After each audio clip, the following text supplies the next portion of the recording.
चलिए जानते हैं आज के देश और दुनिया की सिलेक्टेड काम की और महत्वपूर्ण 50 बड़ी खबरों को सिर्फ 10 मिनट में। पर अभी तक आपने इस वीडियो को लाइक नहीं किया तो लाइक कर दीजिए।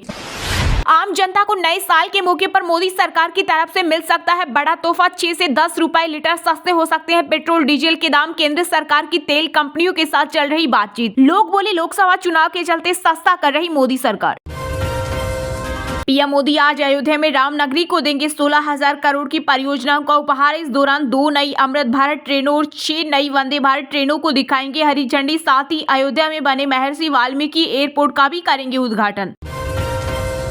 सर्दी से अभी नहीं मिलेगी राहत। दिल्ली एनसीआर में 5 दिनों तक छाया रहेगा घना कोहरा। यूपी, एमपी और छत्तीसगढ़ में 31 दिसंबर से 2 जनवरी के बीच बारिश का अलर्ट। कोहरा के कारण देश भर में 271 फ्लाइट्स हुई लेट और करीब 1.5 दर्जन उड़ानों को करना पड़ा कैंसिल। पहाड़ों पर बारिश कर सकती है नए साल के जश्न को फीका।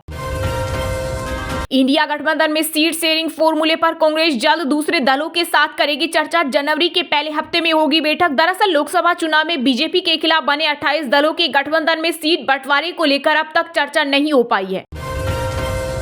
भारत खुफिया जानकारी जुटाने के लिए अगले 5 साल में 50 सैटेलाइट करेगा लॉन्च। इसरो चीफ सोमनाथ ने G20 सैटेलाइट के लिए सदस्य देशों से मांगी मदद।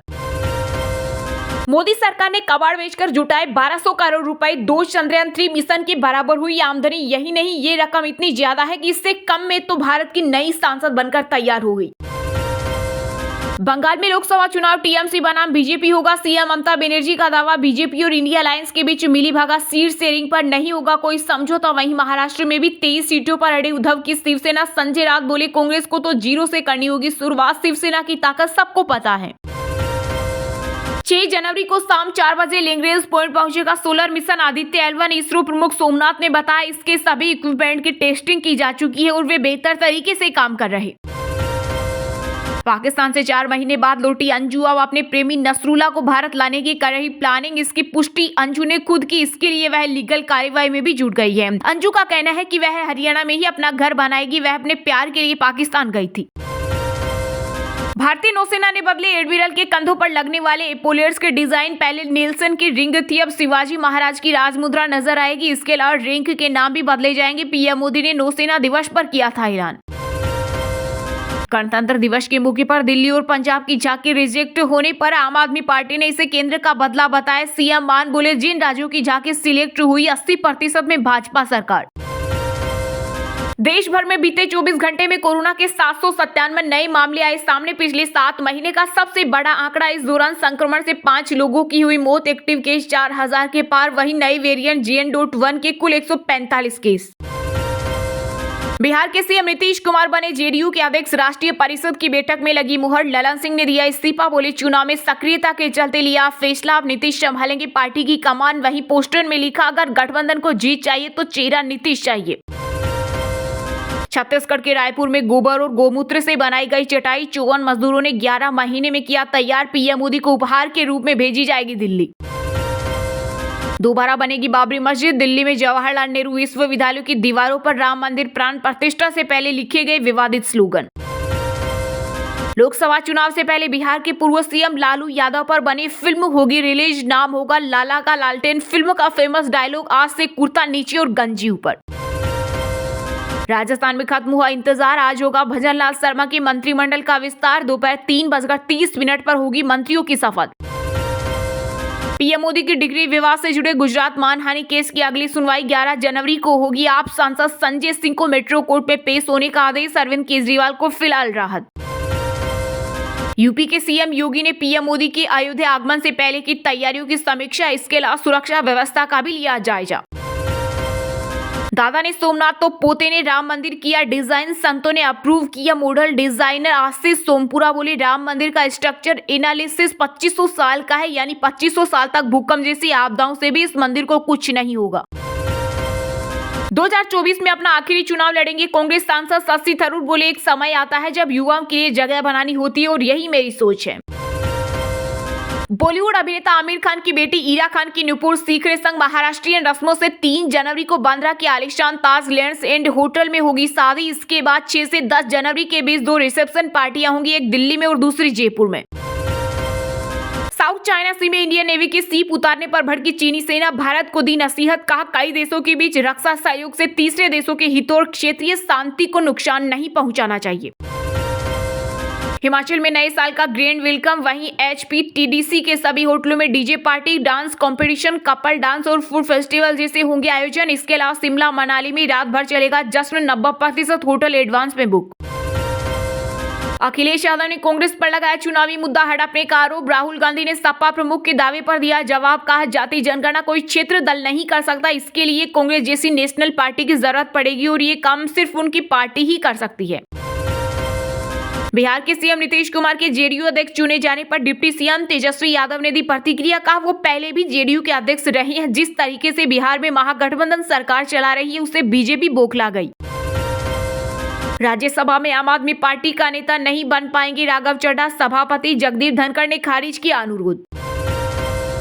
गीता श्लोक ट्वीट करना असम सीएम हेमंत बिस्वा शर्मा को पड़ा भारी, विवाद बढ़ा तो डिलीट कर मांगी माफी, बोले अनुवाद में गलती की वजह से ऐसा हुआ। दरअसल डिलीट किए ट्वीट में लिखा था, गीता के अनुसार शूद्रों का कर्तव्य अन्य 3 जातियों ब्राह्मण, क्षत्रिय और वैश्य की सेवा करना है।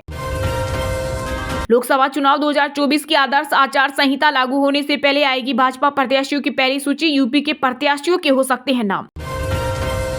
राजस्थान की सरकार का सीएम योगी जैसा एक्शन करने सेना के अध्यक्ष सुखदेव सिंह गोगामेडी की हत्या के आरोपी रोहित सिंह राठौड़ के घर पर चला बुलडोजर, अवैध निर्माण गिराया गया, जयपुर के खातीपुर इलाके में हुआ एक्शन।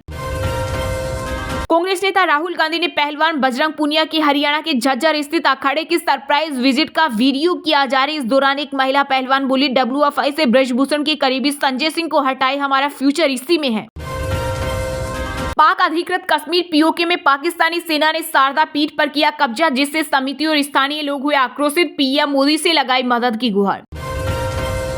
अटूट और अपार श्रद्धा जारी, वर्ष में अब तक 94 लाख श्रद्धालुओं ने की मां वैष्णो देवी की यात्रा, बीते दिन में पहुंचे 15,000 भक्त। चलिए अब जानते हैं जो आम आदमी के काम की और फायदेमंद खबरें हैं उनको विस्तार से। पर इससे पहले अभी तक आपने इस वीडियो को लाइक नहीं किया तो लाइक कर दीजिए।